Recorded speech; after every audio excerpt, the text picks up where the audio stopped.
네, 안녕하십니까. 6월 8일 일요와이드 시작합니다. 오늘은 김진욱 전 더불어민주당 대변인, 최수영 시사평론가, 배종찬 인사이트K 소장과 함께 이야기 나눠보겠습니다. 어서 오십시오. 안녕하십니까. 네.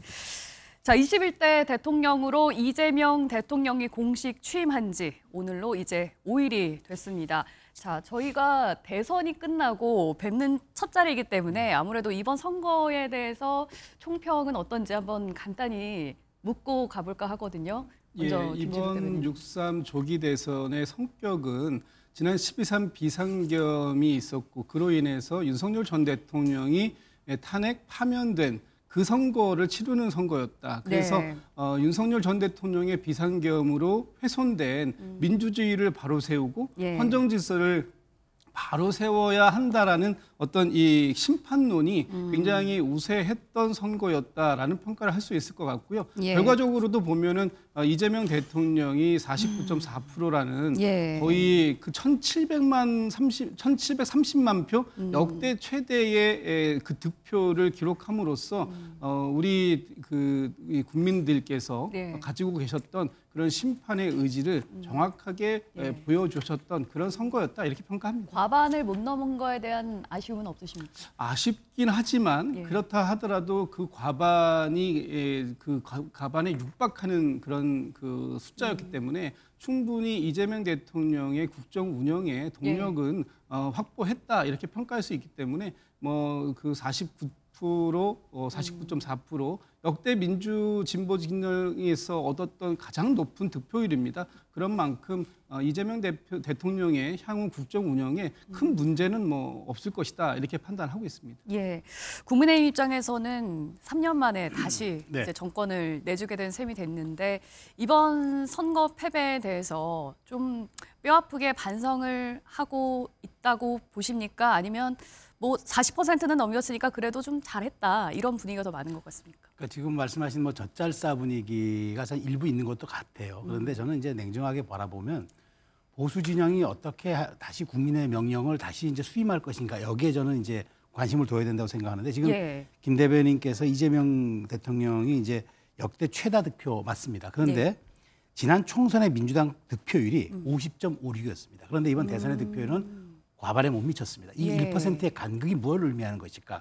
저는 이재명 대통령에게는 국민들이 권력의 자제와 절제를 요구했다고, 즉 균형을 요구했다고 보고 국민의힘에게는 당신들이 다시 보수 지형을 개혁적으로 쇄신적으로 재편한다 그러면 기회가 또 있을 수 있다라는 저는 메시지를 줬다고 봐요. 지난 총선보다도 1%포인트 정도 낮은 득표율을 이재명 대통령이 줬다는 것은 저는 그런 희망의 불씨를 살려줬다고 생각하기 때문에 국민의힘 내부에서 이런 어떤 국민의 명령들을 얼만큼 준엄하게 받아들이고 이런 당의 개혁과 쇄신들을 좀 더 해낼 것인가 그러면서 보수 지형의 재편을 이뤄낸다면은 그나마 이번 대선이 국민의힘에게 줬던 뼈아픈 교훈들은 아마 다음에 살릴 수도 있을 것이다라는 생각이 듭니다. 네, 배종찬 소장님.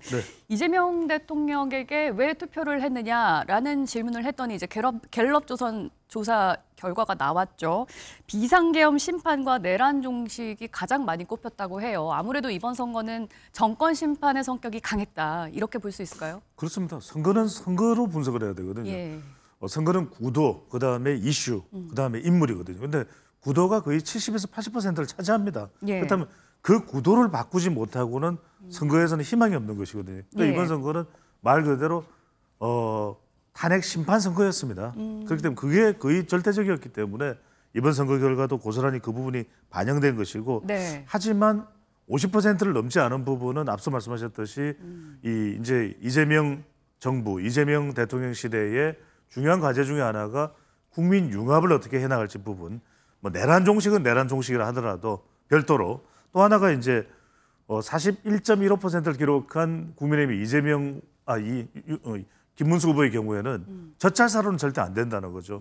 왜냐하면 지난 총선 이후에 이번에도 경기도에서 전체 289만 표의 패배인데 130만 표를 경기도에서 졌어요. 그런데 지난 총선 이후에 나왔던 것이 경포정, 경기도를 포기한 정당, 그다음에 사포정, 40대를 포기한 정당, 변화가 없었던 거죠. 그러니까 완전히 근본적인 변화. 그냥 눈 가리고 아웅하는 변화로는 절대로 안 되는 거죠. 완전히 바닥까지 파들어가서 기초공사까지 새롭게 하는 변화가 없으면 국민의힘의 미래는 없다를 보여주는 대선이었던 것으로 보입니다. 예, 뼈를 깎는 쇄신이 국민의힘에 필요하다라고 말씀을 해주셨는데요. 이재명 정부 이제 새로 출범을 했습니다. 국민들이 거는 기대가 클 텐데요. 인수위가 없는 만큼 인선에도 속도를 내고 있습니다. 오늘 추가 인선 발표가 있었는데요. 자, 함께 보고 오시겠습니다. 먼저 우상호 정무수석입니다. 우상호 수석은 더불어민주당 비상대책위원장과 원내대표를 역임한 4선 국회의원으로 소통과 상생에 대한 확고한 철학을 지니신 분입니다. 다음은 이규현 홍보소통수석입니다. 이규현 수석은 객관적이고 통찰력 있는 시각으로 사회 문제를 조망해온 언론인 출신입니다. 마지막으로 오광수 민정수석입니다. 오광수 수석은 검찰 출신으로 뛰어난 추진력과 인품을 두루 갖추어 검찰 안팎에서 두터운 신망을 받고 있습니다. 예, 오늘 추가 인선 발표 소식 함께 듣고 오셨습니다. 김진욱 대변인님, 3명의 인선 발표가 있었는데 관심이 있는 지점은 민정수석, 오광수 민정수석, 이제 임명된 이 부분이거든요. 그동안에 뭐 여권에서마저도 반발의 목소리가 굉장히 강해서 이 내정설이 나왔을 때부터 말이 많았기 때문에 지명을 좀 철회하지 않을까, 내정설이 좀 반발이 많았기 때문에 내정을 하지 않을까 이런 얘기가 나왔었는데 결국에는 강행이라고 해야 될까요? 저는 뭐 강행이라고 보지 않고요. 반발이라기보다는 일부 우려의 목소리가 있었던 것도 사실입니다. 이 오광수 오늘 신임 민정수석께서 이제 그동안 검찰에 한 26년 정도 근무를 했고 또 대부분을 특수통에서 근무했다라는 부분들이 약간 우려의 지점이다라고 이제 평가들이 나왔었는데 예. 오늘 대통령께서 그런 우려의 목소리에도 불구하고 임명을 하신 것은 예. 저는 충분하게 어제 또 당 지도부들과의 만찬 회동이 있었고 예. 그런 우려에 대한 어느 정도 내용들이 불식되었다라는 네. 부분을 이제 확인할 수 있었던 게 아닌가라는 생각이 듭니다. 예. 특히 이 오광수 민정수석 같은 경우에는 검찰을 너무나 잘 알고 특히 검찰의 특수통이기 때문에 예. 한편으로 보면은 이 검찰 개혁을 제대로 해낼 수 있겠는가, 검찰의 입장을 대변할 수밖에 없는 거 아닐까라는 이제 우려들이 있었던 것이죠. 예. 그런 우려들과 관계없이 대통령께서는 너무나 이 그 검찰 개혁이라든지 사법 개혁이라든지 이런 부분들에 있어서 이 오광수 그 수석의 예. 능력을 인정하고 그 능력을 굳이 지금 이런 일부 우려 때문에 예. 그 능력을 활용하지 않는 것, 오히려 이것이 실용적인 인사에서 실용적 인사를 강조하고 중요하게 생각하는 이재명 대통령의 인사 스타일과는 맞지 않는 것 아니니까 일단 임명해서 기용해서 쓰고 예. 그 이후에 이분에 대한 평가를 받아도 늦지 않는다라는 이제 아마 그런 판단을 하신 것 같다라는 생각이 들고요. 예. 저는 뭐 당내 일부에서의 우려가 있었음에도 불구하고 지금 이 사법 개혁의 어떤 주체는 대통령실의 민정수석이 아니라 민주당이 주도가 될 수밖에 없는 상황이고 예. 당의 입장과 대통령실의 입장을 적절하게 가교 역할을 잘 할 수 있다면 큰 문제가 되지 않을 것이다 이렇게 판단하신 게 아닌가 싶습니다. 예. 민주당에서 반발이 나왔던 이유는 뭐 특수통 출신이다, 윤석열 전 대통령과 가깝다, 뭐 사법개혁이 어렵지 않겠느냐 이런 우려 때문이었는데 그럼에도 불구하고 이재명 대통령은 이제 임명을 했거든요. 네.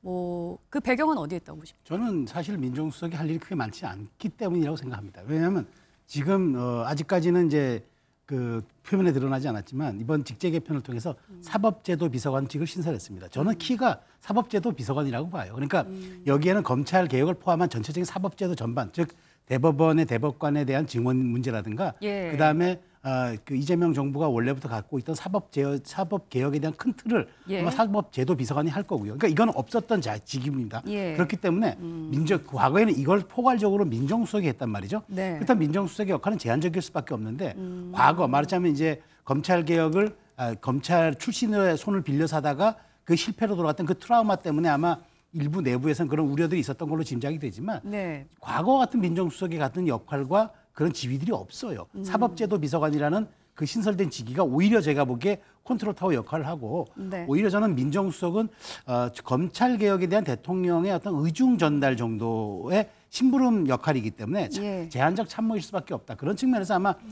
그 오광수 민정수석을 저는 밀어붙인 거로 보고 그걸 뭐 민주당 내부에서도 뭐 우려의 목소리는 있을 수 있으나 뭐 대통령의 사실 의지가 중요한 거고 그걸 관철하려는 제도적인 과정이 중요한 거지 민정수석 하나 때문에 검찰 개혁이 좌지우지된다? 그건 허약한 생각들이죠. 그런 예. 측면에서 놓고 본다면 저는 뭐 큰 문제가 없을 거라고 보고요. 저는 다만 정말 이번 인선에서 중요하게 생각했던 건 우상호 민정수석인데, 정무수석인데, 예. 저는 야당과의 문제를 대통령이 신임 대통령이 얼만큼 제대로 좀 의욕을 갖고 풀어가겠나 그 의지가 반영된 걸로 봐요. 굉장히 합리적이고, 잘한 인사다. 그럼요. 굉장히 합리적이고 그다음에 정치를 잘하시고 그다음에 예. 균형 잡을 줄 아는 그런 분이기 때문에 저는 그런 측면에서 오히려 정무수석에 대한 그런 걸 통해서 야당의 정치적 공간도 열어주고 그다음에 협치하지 않으면 연말까지 대통령의 100일이라는 가장 중차대한 골든타임을 놓칠 수 있다는 그런 판단 때문에 적임자를 선택하지 않았나 저는 그렇게 생각합니다. 예. 대 소장님은 어떻게 보셨어요? 저는 조금 기시감이 드는 것이 노무현 대통령 당시가 떠올라요. 왜냐하면 검사와의 대화 기억나실 겁니다. 그런데 그 검사와의 대화라고 하는 이벤트 이후에 대통령 지지율은 또 상당히 부담이 됐거든요. 그러니까 같은 목적을 향해 가면서도 이재명 대통령이 이 전략적으로 판단하고 있는 것은 저는 소프트 랜딩인 것 같아요. 하드 랜딩보다는. 예. 오히려 오광수 민정수석으로 지명을 하면서 예. 누구냐보다는 어떻게 하느냐. 그러니까 검찰의 집단적인 또 이 반발을 불러일으키기보다는 서서히 스며들면서 검찰 개혁을 오히려 더 완성해 나가는 완성도를 높이겠다는 의미가 아닐까. 예. 왜냐하면 또 대통령이 검사와의 대화를 하는 뭐 형태가 될 수도 있겠지만 그렇게 된다면 상당히 또 보수 쪽에서는 진영 간 대결이 깊기 때문에 또 반발이 나올 수가 있거든요. 더군다나 검찰 조직이라는 곳은. 그렇기 때문에 저는 오히려 그런 학습 효과로 인해서 오광수 이 민정수석 임명의 배경은 전략은 조금 하드 랜딩보다는 소프트 랜딩을 가면서 오히려 우선순위를 경제나 또는 일부 통합이나 또 안보나 이쪽에 더 무게를 두는 거 아닌가 싶은 생각이 듭니다.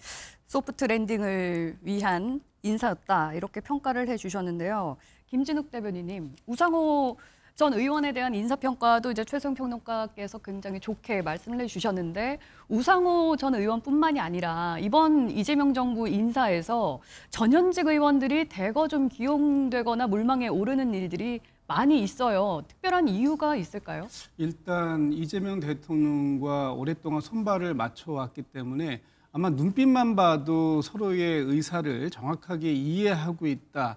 아마 이것이 이제 그 좋은 표현으로 하면 국정 철학을 이해하고 있는 것이 굉장히 높다. 이렇게 평가될 수 있을 것 같고 특히 우상호 지금 이제 그 정무수석의 임명은 좀 전에도 말씀이 나왔습니다만 협치하겠다라는 의지를 굉장히 강력하게 표현한 것이다라고 저는 보고 있습니다. 국회를 그만큼 어떤 일방적으로 국회를 끌고 가는 역할이 아니라 국회와 대등한 관계를 형성함으로써 국회를 존중하고 국회와 대화하고 타협하는 그런 과정들 속에서 어떤 그 이재명 대통령이 추구하고 있는 그런 국정의 우선순위들을 처리해 나가려고 하는 것 아닌가. 지금 가장 중요하게 생각하는 것이 민생경제 회복입니다. 여기에서 비상경제 대응 TF를 가동하고 지금 각 정당의 이 민생경제를 회복하기 위한 많은 부분을 협조를 구해야 될 일이 있어요. 특히 추경 같은 경우도 시급하게 또 논의를 해야 하는 입장 아닙니까?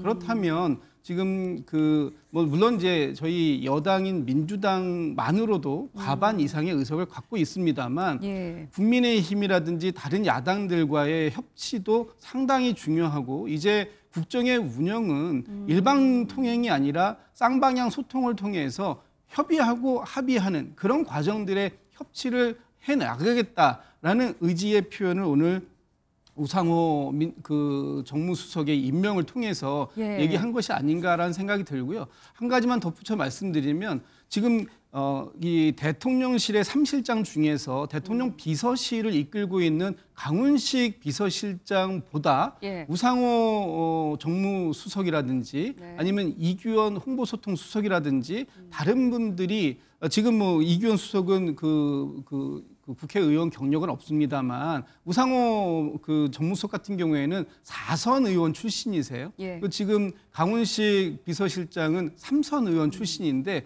이런 선수를 파괴하고 나이도 우상호 정무수석이 더 많습니다. 네네. 그럼에도 불구하고 이런 다양한 사람들이 하모니를 이룰 수 있는 조직이 대통령 비서실이다. 그리고 그 조직에서 가장 우선시하는 것은 어떤 위계 질서나 이런 것보다도 원팀 정신이다라는 것이 저는 굉장히 그 강조되고 예. 보여질 수 있는 부분이었다라는 부분을 저는 행간으로 하나를 더 읽었다 이렇게 예. 말씀드리고 싶습니다. 이제 파격적인 인사다. 그리고 야당과 이제 협치를 할 의지를 보인 인사다라고 말씀을 하셨는데 지금까지의 인선 과정에서 봤을 때 뭐 비명이나 보수 인사는 잘 보이지가 않거든요.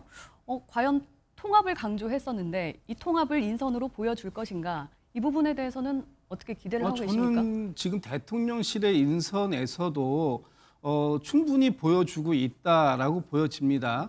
예를 들면 지금 민주당, 제일 중요한 건 민주당 안에 이번에 이재명 대통령 만들기에 적극적이지 않았던 사람이 단 한 명이라도 있을까요? 저는 없다고 봅니다. 그렇기 네. 때문에 그런 의미에서로 놓고 본다면 지금 민주당 안에 비명은 없다라고 이제 말씀드려야 될 것 같고 특히 우상호 정무수석 같은 경우에는 그동안도 아주 뭐 그 눈에 띄는 친명이다 이런 평가를 받으신 분은 아니에요. 개파석이 굉장히 옅은 분이다. 그래서 화합형 인사다라는 평가를 받았던 분이 지금 대통령 비서실에 들어갔고 대통령 비서실의 인사와 내각의 인사는 좀 다른 부분이 있습니다. 내각의 인사는 여러분들이 다양한 그 성분을 가지고 오실 수도 있어요. 예. 특히 보수 쪽 인사들도 기용 가능성이 있는 부분도 있습니다. 다만 지금 대통령 비서실이라는 것은 대통령을 가장 근접해서 보좌하고 대통령 생각을 당과 내각에 이렇게 교감하는 역할들을 해야 되는 상황들이다 보니까 네. 굉장히 실용적이고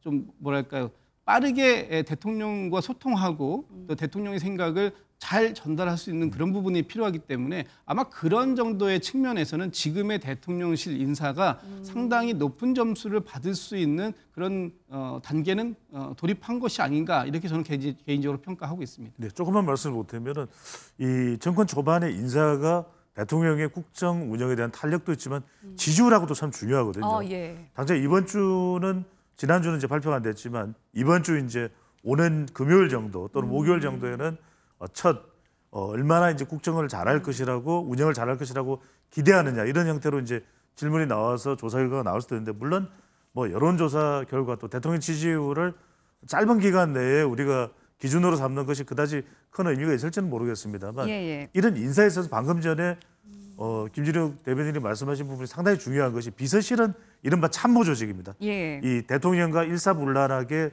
뜻을 맞출 수 있는데 저는 여기에서 우상호 정무수석은 상당히 다른 배경이 있다고 봐요. 왜냐하면 기대감을 가지게 하는 것이 적어도 우상호 정무수석 정도면은 이재명 대통령이 할 말을 할 수가 있을 거예요. 왜냐하면 윤석열 정부에서 많은 사람들이 문제를 삼았던 것이 과연 대통령에게 이런 의견들이 여론이 전달되느냐 그 이야기를 참 많이 했었거든요. 근데 우상호 정무수석 정도면 눈치를 봐서 할 이야기를 대통령에게 못하지는 않을 겁니다. 그런 면에서는 이전에 다른 정무수석과는 상당히 좀 문재인 정부 때의 정무수석과도 좀 차이가 있다 이렇게 볼 수 있을 것 같고 특히 저는 이 인사에서 방금 전에 차윤환 굉장히 중요한 말씀 주셨는데 좀 통합의 의미를 살릴 수 있는 저는 결정적인 계기가 될 수 있는 부분은 안덕근 산업통상부 장관과 정인교 통상교섭본부장은 조금 이 교체를 좀 미루는 거죠.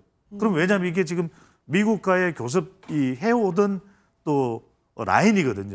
그러면 스콧 베센트라든지 미국의 제임슨 그리어가 계속 해왔던 부분이 지금 7월 줄라이 패키지 딜 이야기하고 있는데 지금 6월 달인데 바꿔버리면 상당히 7월 달에 협의하는 데도 상당히 타격이 있을 수 있고 대통령이 이 G7에 갔을 때 협의할 때도 상당히 곤란한 점이 발견할 수 있고 그러니까 안덕근 정인교는 당장 교체하지 않겠다. 이 이야기를 해도 상당히 통합적 의미를 담을 수가 있는 것이죠. 뭐 이제 인선 얘기를 했는데 방금도 이제 말씀을 해주셨으니까요. 이재명 대통령이 출범을 하자마자 이제 곧 다자 외교 무대에 나서게 됐습니다. 관련 영상 보고 얘기 이어가겠습니다.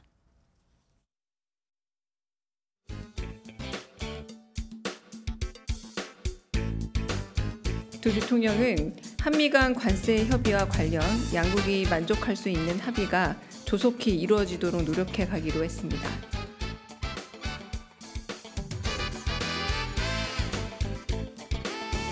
이재명 대통령은 G7 정상회의에 초청받아 참석하기로 했습니다.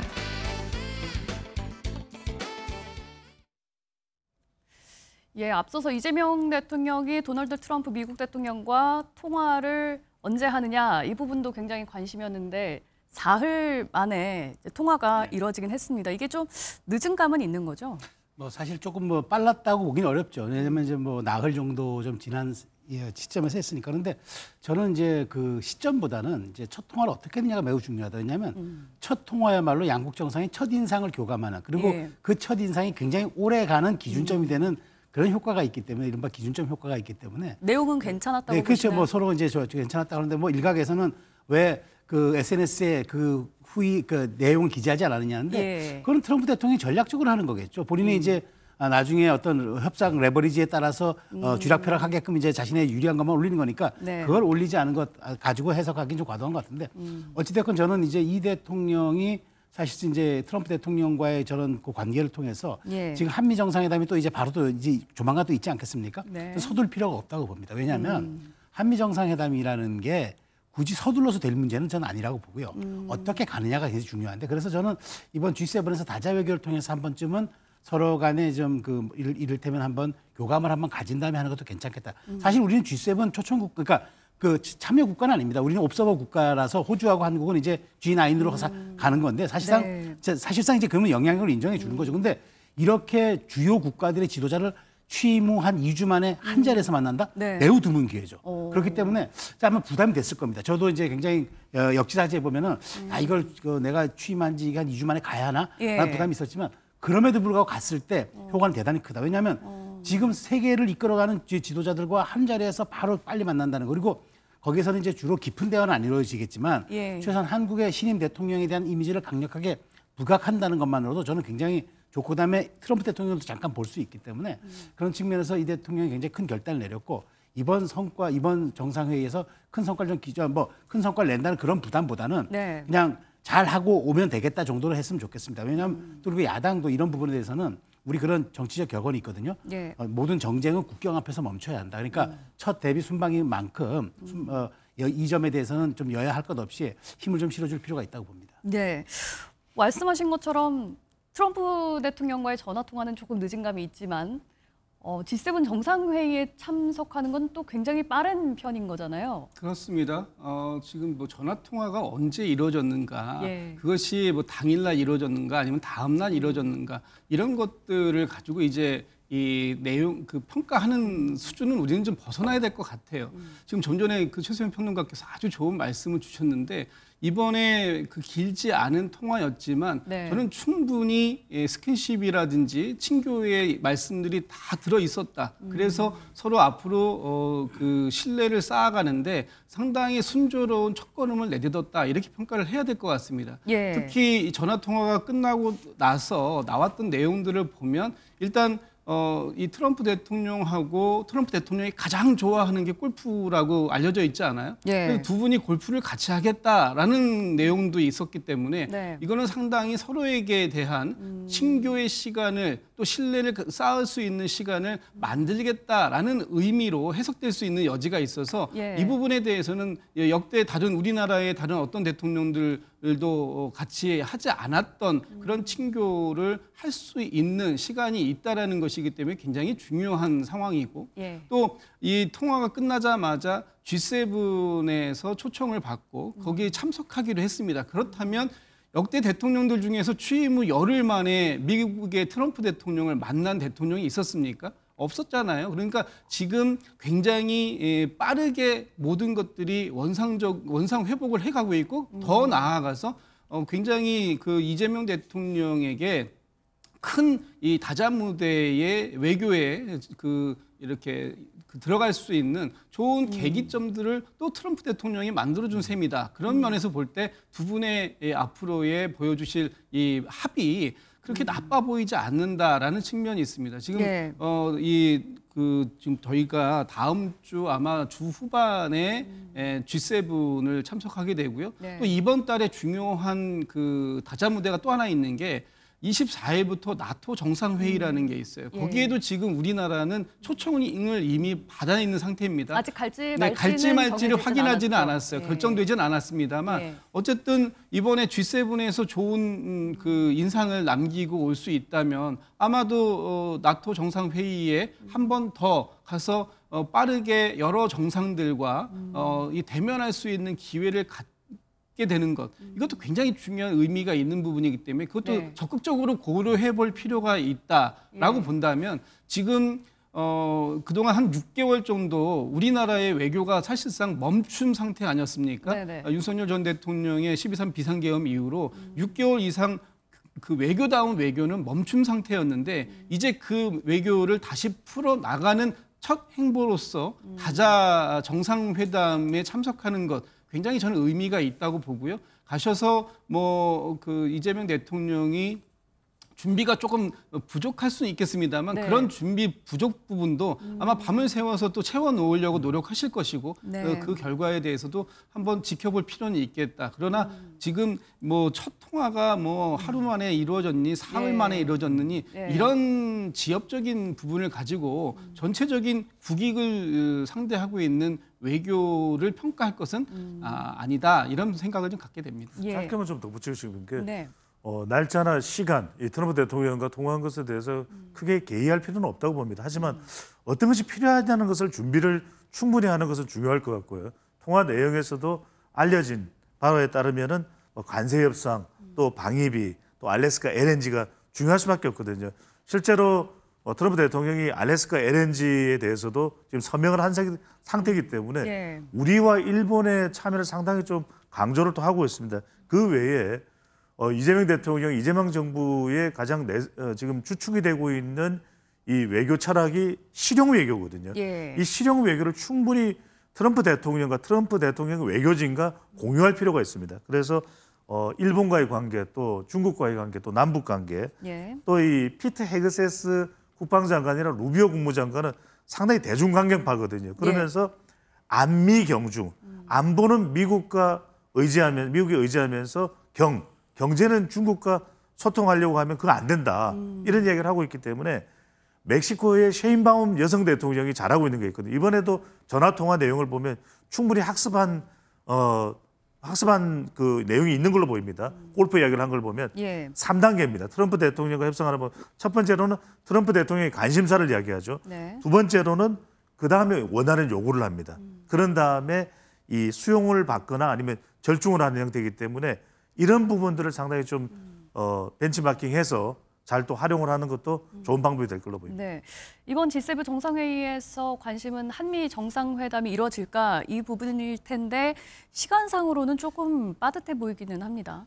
제가 보기엔 약식은 그러니까 잠깐 이렇게 스쳐서 얘기할 수는 있겠지만 아마 그러진 않을 거예요. 왜냐하면 그러기에는 지금 말씀하신 것처럼 지금 7월 달에 있을 우리 관세 협정의 최종 그런 이제 상태라든가 예. 그런 것들이 남아있기 때문에 아마 지금은 아닐 것 같다는 생각이 들고 그리고 트럼프 대통령도 그렇고 이재명 대통령도 아마 준비가 덜 된 상태에서의 협상이라는 게 조금 말하자면 안 좋은 결과를 가져올 수도 있기 때문에 아마 예. 이번은 신교의 시간 정도가 되지 않을까 싶고요. 네. 저는 이제 제가 아까 다시 한번 말씀드리지만 정말 미국 정상회담은 서두를 필요가 없다. 준비가 중요한 거지 네. 시간적으로 서둘렀다고 될 문제는 아니고 특히나 트럼프 대통령의 특성상 비즈니스형 외교를 하기 때문에 예. 그런 측면에서 놓고 본다면 우리가 할 수 있는 레버리지, 이른바 조선업이라든가 반도체라든가 우리가 할 수 있는 모든 그런 어떤 레버리지를 확보한 다음에 그 다음에 협상을 들어가는 게 중요하지 시간적으로 빨리 만나서 한미 정상회담이 왜 과거에는 사실 우리가 조금 국력이 딸릴 때는 미국 정상을 만나는 게 그 권력의 정통성과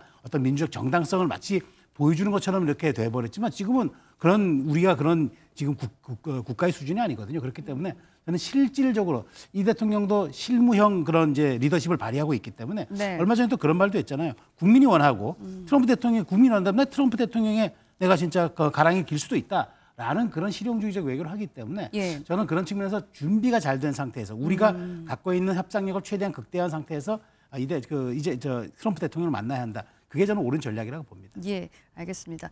이제 집권 여당이 된 더불어민주당 상황도 좀 들여다보려고 하는데요.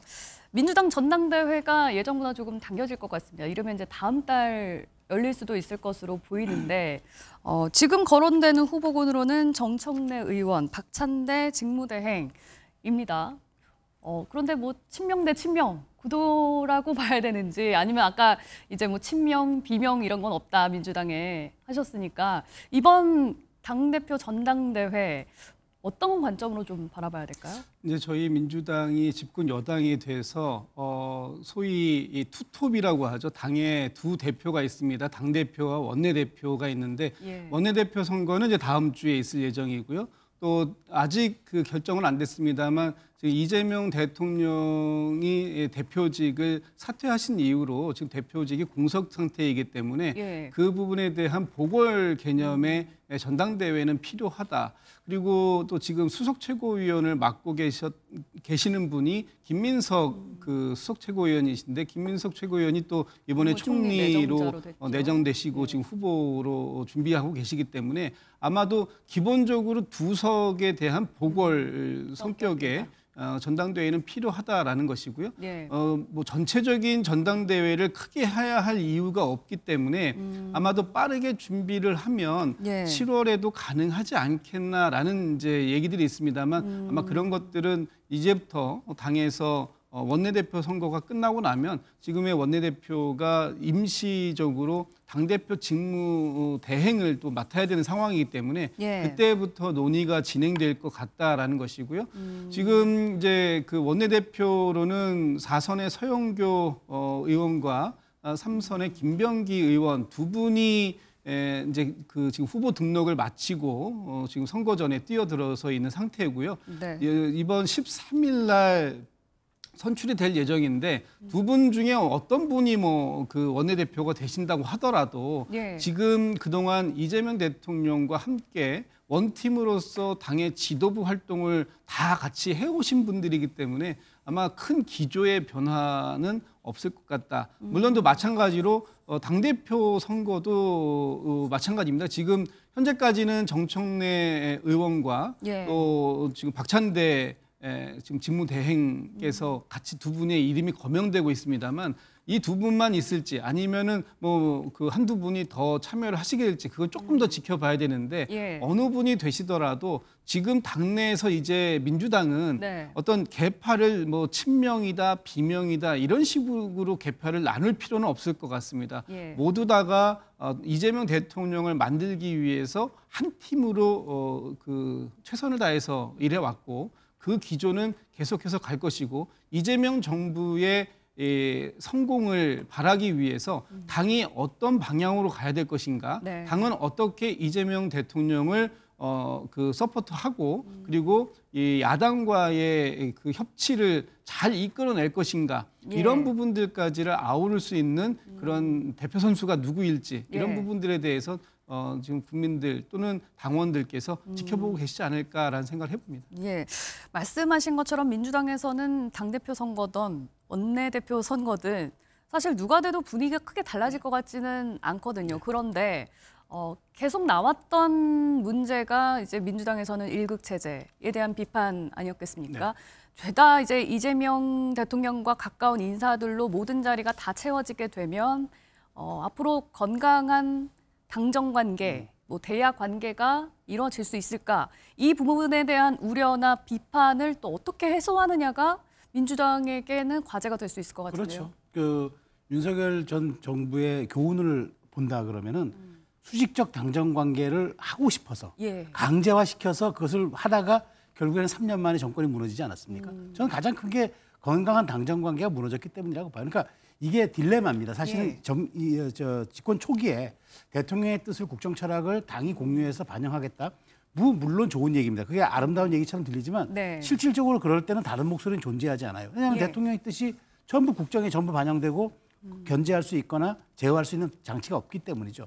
그런 측면에서 좀 딜레마인데 저는 그래서 이제 그러면 이제 그걸 보완하는 게 결국 지도부가 누가 되느냐가 조금 미묘한 차이인데 아까 야당의 정치적 공간을 열어주기 위해서 대통령실에서는 우상호 정무수석이라는 분이 아마 역할을 할 걸로 저는 보기 때문에 좀 기대가 됩니다만 지금 뭐 박찬대, 정청래 이 두 분 중에 누가 되느냐가 무슨 의미가 있겠습니까? 두 분 다 친명 중에 친명이다 보니까. 근데 저는 그럼에도 불구하고 굳이 이제 예측을 한다 그러면 김 대변인은 당 소속이라 조금 좀 어려운 게 있겠습니다만은 저는 굳이 예측한다면 저는 박찬대 원내의 가능성이 높다고 보는 이유가 뭐냐면 정청래 전 최고는 굉장히 강성 지지층으로부터 인기도 좋고 하지만 이게 리스크가 있다는 거죠. 돌출 행동이나 돌발 행동. 그다음에 혹시나 이게 국정에 부담이 될 수 있는 자기 정치까지는 아니더라도 어쨌든 그 좀 돌출적인 게 있을 경우에는 굉장히 그건 대통령의 지지율로 부담이 오기 때문에 안정적으로 할 수 있는 박찬대 전 원내가 아마 당도 그렇고 대통령도 그렇고 선호하지 않을까. 그런데 제가 말씀드린 대로 이분은 뭐 대통령 뜻이라면 다 받을 테니까 과연 이게 건강한 당정 관계에 필요할 것인가. 이 부분이 하나 가장 저도 이제 주목되는 부분이고. 혹시 원내대표도 점칠 수 있으세요? 원내대표는 저는 이렇게 봅니다. 원내대표는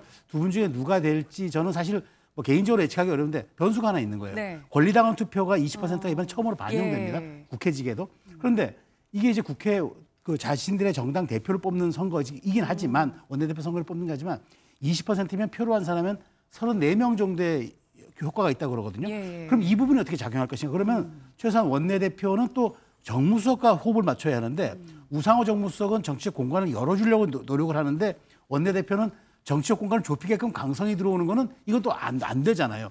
그런 측면에서 이 권리당원 20%의 표의 항반과 우상호 정무수석과의 말하자면 그 교감을 위해서 당원들과 의원들이 어떤 선택을 할지. 그래서 저는 제가 당대표는 조금 예측을 합니다만 원내대표 선거는 그런 변수가 두 가지가 있어서 조금 저는 그 좀 봐야 하겠다는 생각이 듭니다. 네. 배종찬 소장님, 이재명 대통령이 어제 그 민주당 의원들이 있는 단체 채팅방을 나갔다고 해요. 아무래도 이제 대통령에 대한 당무 개입 이런 걸 또 의식하고 우려해서였을까요? 그렇죠. 이제 윤석열 정부에도 당용 관계가 삐그덕대면서 또 엇박자가 나지 않았습니까? 당용 관계. 당용, 용산이었으니까요. 근데 이제 지금 민주당에서는 그럼에도 불구하고 이건 이재명 대통령의 의도라기보다는 누군지를 이제 대략 이제 예상을 하실 수 있고 실제 그렇게 될지는 모르겠습니다만 소신보다는 참모형을 더 선호할 가능성이 높죠. 그다음에 독자보다는 관리형 당대표와 원내대표를 더 선호할 가능성이 높죠. 그리고 당원 표심이 들어가는데 이 당원 표심은 또 대통령과의 조합을 원할 가능성이 높거든요. 그러니까 방금 전에 말씀하셨던 대로 박찬대 이 당대표 가능성을 높게 점쳤다면 뭐 우리가 방송이니까요. 그냥 전망하는 것이니까. 그렇게 조합을 따진다면 원내대표도 김병기 의원 쪽에 더 무게가 실리는 거죠. 덜 강성인 쪽이라서 강성이나 이런 걸 떠나서 일단은 그동안의 어떤 강한 발언이 있었던 경우에는 그 부분에 대해서 상당히 좀 제한적인 그런 어떤 판단이 당원들로부터 이루어질 가능성이 있거든요. 왜냐하면 이미 이제 대통령이 존재하고 이제 정부가 출범했기 때문에 좀 더 대통령과 호흡을 맞추는 쪽으로 당원들이나 의원들의 판단이 강하게 작동할 가능성이 높다. 물론 단정할 수는 없지만요.